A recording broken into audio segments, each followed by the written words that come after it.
And what a leader you have in Washington, D.C., because your congressman has stepped up as a leader in artificial intelligence, particularly for the Congressional Hispanic Caucus, for our communities. And he is now one of, and I am not even exaggerating, a handful, a small handful of members who can say that they are actually working in AI and working for us and representing us. And in fact, the congressman already has held 2 AI roundtables in Washington, D.C. with tech companies, with myself and others from the community leaders. So you all are styling with your member on this issue in D.C. So just so you know, and by the way, his staff, especially Monica right here, who rocks it. So Congressman, thank you for joining and recommending this site. Yes, well first, thank you to Clayton and Silicon Harlem. First, I love the name, right? I've always loved it. I think I never told you that, right? I think it's important that we're not left behind, right? Because we, in fact, have been at the forefront of a lot of important things in history, right? So we should resist to be left behind. And so when you take up the name Silicon Harlem, I believe what you're saying is, you know, it's not just Silicon Valley, you know, we have it right here in Harlem, right? Yes. And so that's important, that's empowering, right? And that's something that I like to support. And Susan has been working with my office, and Felipe also has worked with my office in Washington. Felipe came to us and said, you know, there's a lot of biases that could be dragged in by AI. One of them is like Amazon. Like some years back, Amazon had this facial recognition thing, and something like 20 members of Congress were sort of like identified as having a criminal mugshot. That was one of the mugshots, right? And my mugshot was next to no other than the late and great John Lewis, right, who marched with Martin Luther King, and a host of others. Sheila Jackson Lee, I believe, was there. A bunch of other folks in Congress. And so I said, wow, this is something. And so we, as we approach this, right, as we approach this revolution, right, because people think revolutions are just, you know, with guns. No, this is a revolution. And it's going to move rapidly, right? And as we approach that, we cannot drag in the biases that exist today for the hemisphere. I'm not even talking about for the US. I'm talking about the entire hemisphere. And so Felipe was instrumental with my office in putting together a resolution that calls for a hemispheric strategy for AI. That will talk about guardrails, that will talk about everything that we don't want in this revolution and the things that obviously we need. And so Genia which is the organization that brought these ideas to my office, sat down with us and we developed that resolution that was introduced in the US Congress. And then of course, we are facing an election now in November. And now and in the future, AI will play potentially a role in the election, whether good or bad. So I introduced a candidate's voice fraud act that will make it illegal for anybody to use anybody's voice in a negative way or in a deceptive way or in a way that is not genuine.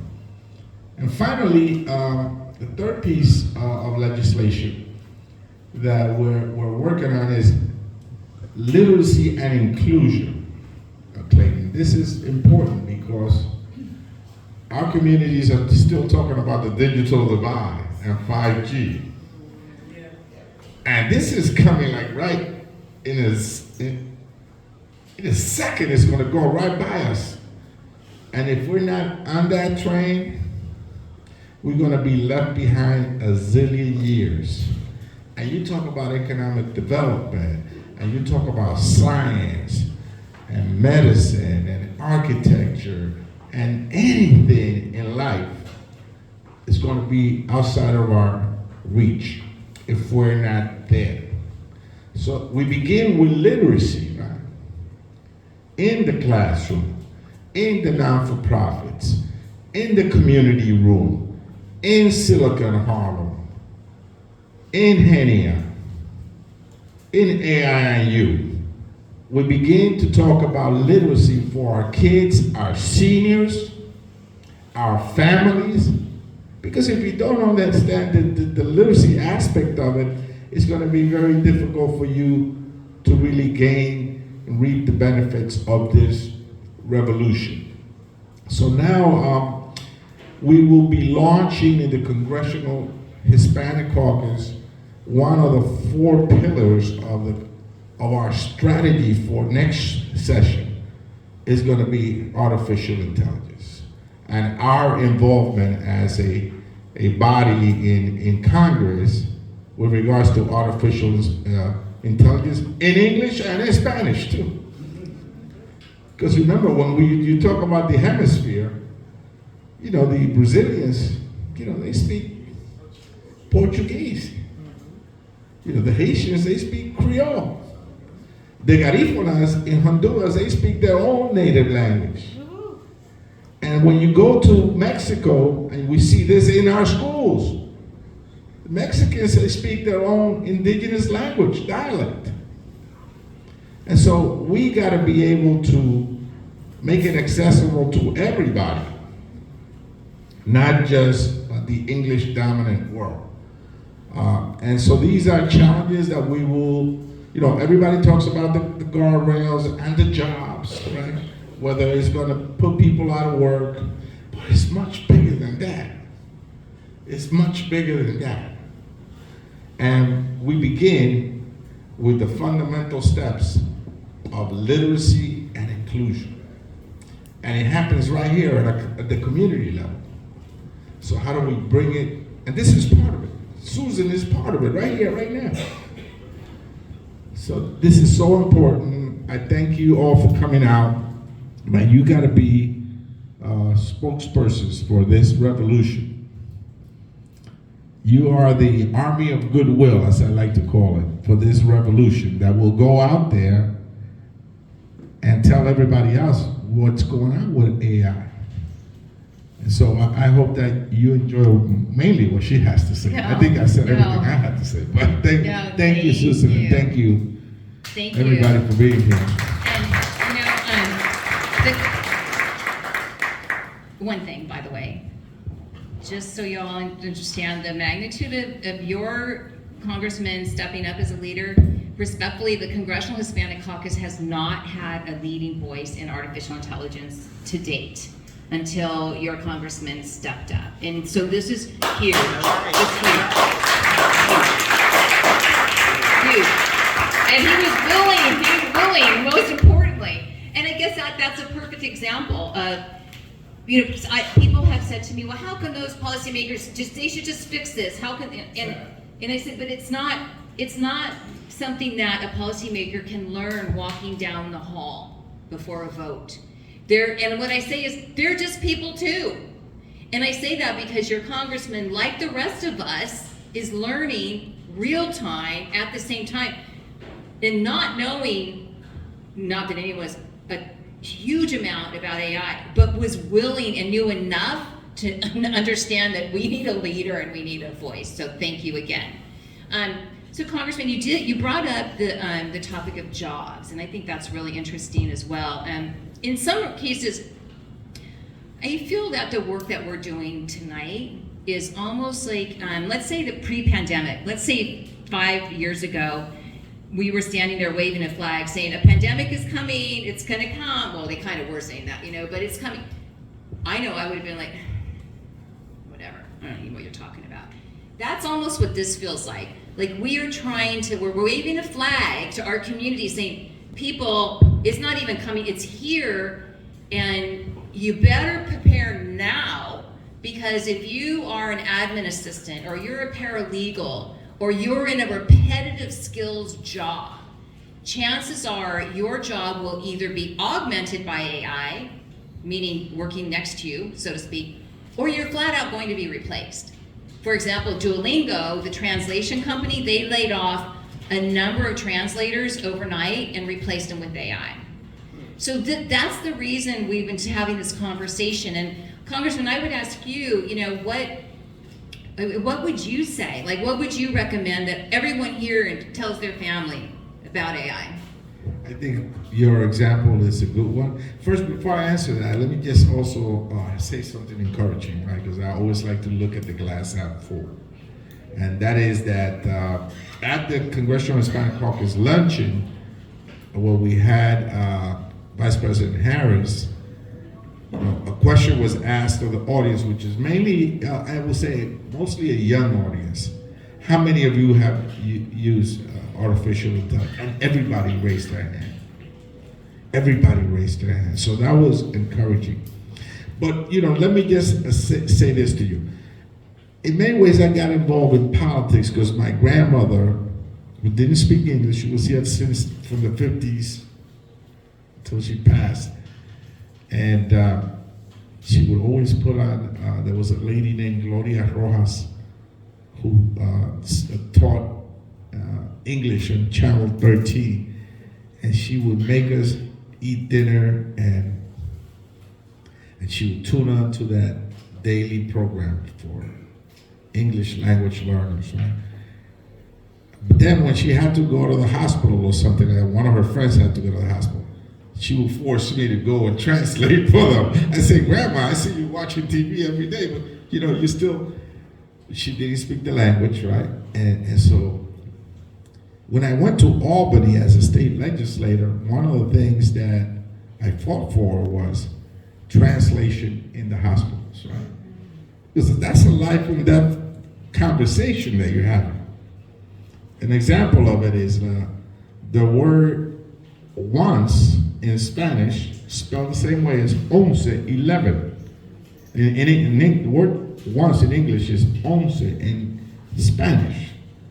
So if you're reading your medicine, you said take it once a day, you may think you have to take it 11 times a day. It's a life and death conversation that you have.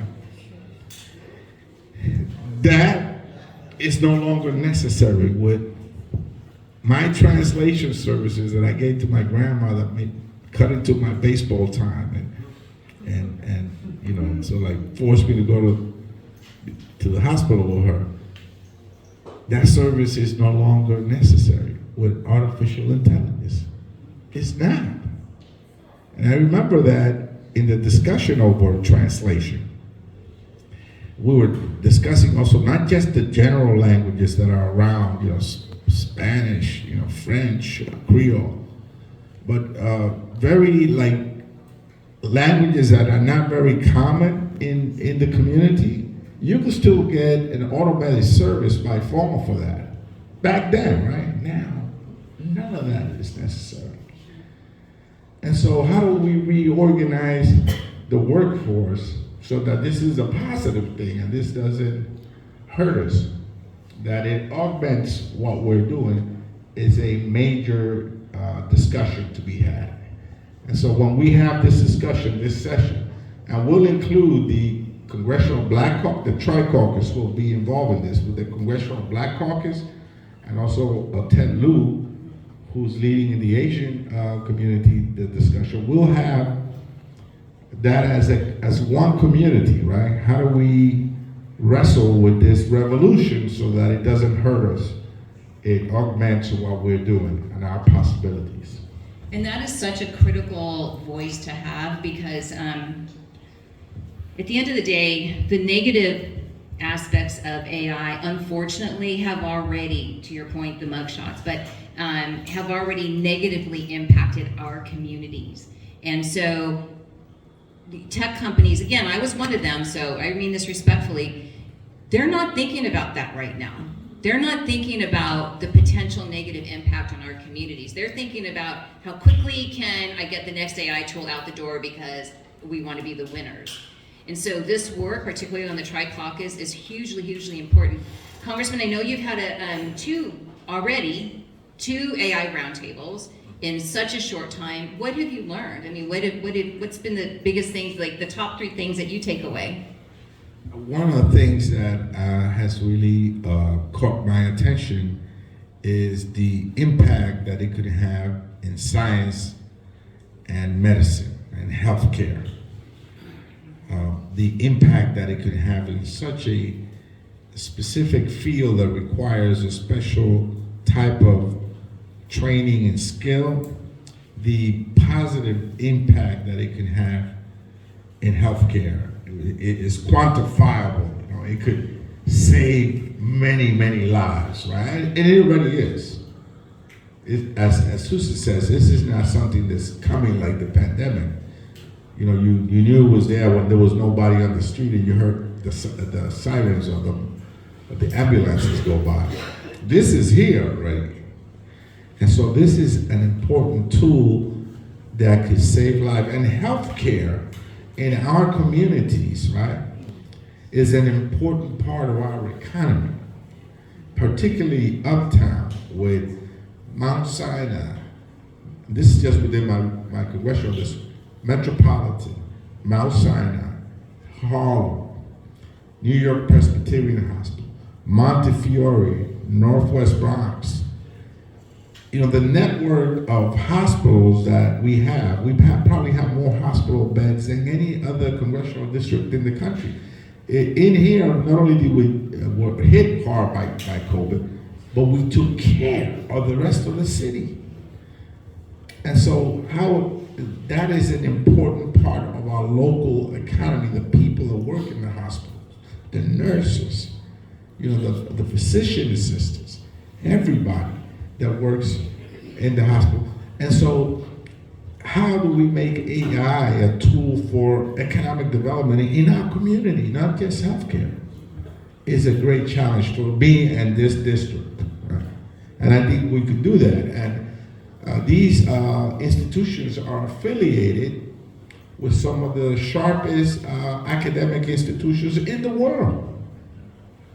Montefiore, Einstein, New York Presbyterian, Columbia, Mount Sinai. So, you know, they're all affiliated with top-notch academic institutions that can assist us in developing these strategies. I think we have to reach deep into our resources, and that includes the medical community here in the 13th Congressional District, and try to get them as partners in this discussion. Well, when you talk about economic impact, I think going back to the conversation about small businesses, again, if your small businesses in this district do not embrace AI tools, the businesses 6 zip codes down will. And that's where the economic impact will over time will be, you know, significant, because it's just going to happen just by its very nature. I wanted to take a moment to ask questions. Raise your hands if you have any. And also the recent VP debate, why wasn't AI really like mentioned, or to some extent to what you all are saying, to bring it to the masses? Because I think it's the opportunity to say, just so I'm looking for that type of personal type of connection with these politicians, and I know you know more, that's your experience, but as a